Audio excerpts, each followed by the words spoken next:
IPL இன்றைய தினம் இறுதி நாள். 2026ஆம் ஆண்டு சீசன் நிறைவுக்கு வரப்போகின்றது. Gujarat Titans Royal Challengers Bangalore அணிகளுக்கு இடையிலான மாபெரும் இறுதிப் போட்டி நடைபெறப் போகின்றது. அகமதாபாத்தில் நடைபெறுகின்றது. எனவே இது மிகப்பெரிய அளவில் விறுவிறுப்பாக எதிர்பார்க்கப்படுகின்ற விடயமாக மாறியிருக்கின்றது. Royal Challengers Bangalore Gujarat Titans முதல் சுற்றில் 2 அணிகளுமே தலா 18 புள்ளிகளை பெற்றுக் கொண்டன. இதன் காரணமாக 2 அணிகளும் குவாலிஃபையர் ஒன்றில் மோதின. RCB ராயல் சேலஞ்சர்ஸ் பெங்களூர் அணி இறுதிப் போட்டிக்கு தெரிவானது. குஜராத் டைட்டன்ஸ் தோல்வியினை சந்தித்த காரணத்தினால் அவர்கள் குவாலிஃபையர் 2இல் விளையாட வேண்டிய நிலைமை ஏற்பட்டது. அதில் மிக சிறப்பான வெற்றி ஒன்றை ராஜஸ்தான் ராயல்ஸ் அணிக்கு எதிராக பதிவு செய்து கொண்டு இறுதிப் போட்டிக்கு தெரிவாகி இருக்கின்றார்கள். Gujarat Titans Royal Challengers Bangalore இந்த 2 அணிகளை பொறுத்தவரையிலும் ராயல் சேலஞ்சர்ஸ் பெங்களூர் ஒரு தேவையான அளவு நல்ல ரெஸ்டோடு நல்ல ப்ரிப்பரேஷனோடு தயாராகி இருக்கின்றார்கள் இறுதிப் போட்டிக்கு. குஜராத் டைட்டன்ஸுக்கு அது அமையவில்லை. குவாலிஃபையர் 2இல் மோதிவிட்டு அவர்கள் தங்களுடைய மைதானத்துக்கு வருகை தந்திருக்கின்றார்கள். அவர்கள் கிட்டத்தட்ட 24 மணி நேரம் அளவில் தான் இங்கே வந்து சேர்ந்திருக்கின்றார்கள். அதாவது அவர்களுக்கு போதிய ஓய்வு கிடைக்கவில்லை. பிளைட் டிலே, விமானம் தாமதமாக வந்தது. இப்படி பல சிக்கல்களுக்கு மத்தியில் முழுமையான தங்களை தயார்படுத்தல் செய்ய முடியாமல் இருக்கின்றார்கள். ஆனால் அவர்கள் மிகப்பெரிய சிறப்பான வெற்றியோடு வந்திருக்கின்றார்கள் என்பது அவர்களுக்கு மிகப்பெரிய தயார்படுத்தல்களாகவும் இருக்கின்றன. RCB குஜராத் டைட்டன்ஸ் 4வது தடவையாக இந்த தொடரில் மோதுகின்றார்கள். முதல் சுற்றில் மோதிய தடவைகளில் 1-1 என்ற வெற்றியில் காணப்படுகின்றது. ஒரு தடவை RCB வெற்றி பெற்றது, ஒரு தடவை குஜராத் டைட்டன்ஸ் வெற்றி பெற்றது. பிளே ஆஃப்ஸ் விளையாடுகின்ற வகையில் RCB வெற்றி பெற்றிருக்கின்றது. இப்பொழுது இறுதிப் போட்டி யார் வெற்றி பெறுவார்கள்?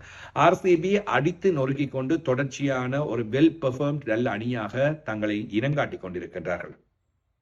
மறுபுறத்தில் குஜராத் டைட்டன்ஸ் ஆரம்பத்தில் கொஞ்சம் தடுமாறினாலும் பின்னர் சகல அணிகளையும் அடித்து விரட்டி துரத்தி கொண்டு 2வது இடத்தினை கைப்பற்றி கொண்டு வந்தார்கள். RCBயோடு குவாலிஃபையரில் அவர்கள் தோற்ற விதம் அவ்வளவு பலமில்லாமல் இருக்கின்றார்களோ என்பது போல் தென்பட்டாலும் ராஜஸ்தானோடு வெற்றி பெற்றதன் மூலமாக RCBக்கு இலகுவாக விட்டுக் கொடுக்க மாட்டார்கள் என்றும் தென்படுகின்றது. 2 அணிகளும் தலா ஒவ்வொரு தடவைகள் கிண்ணங்களை வெற்றி பெற்றிருக்கின்ற அணி. நடப்பு சாம்பியனாக ராயல் சேலஞ்சர்ஸ் பெங்களூர் களமிறங்குகின்றார்கள். அதாவது கடந்த முறை இவர்கள் சாம்பியன், இம்முறை அவ்வாறே களமிறங்குகின்றார்கள். அடுத்தடுத்த 2 தடவைகள் அவர்களால் கிண்ணத்தினை கைப்பற்ற முடியுமா?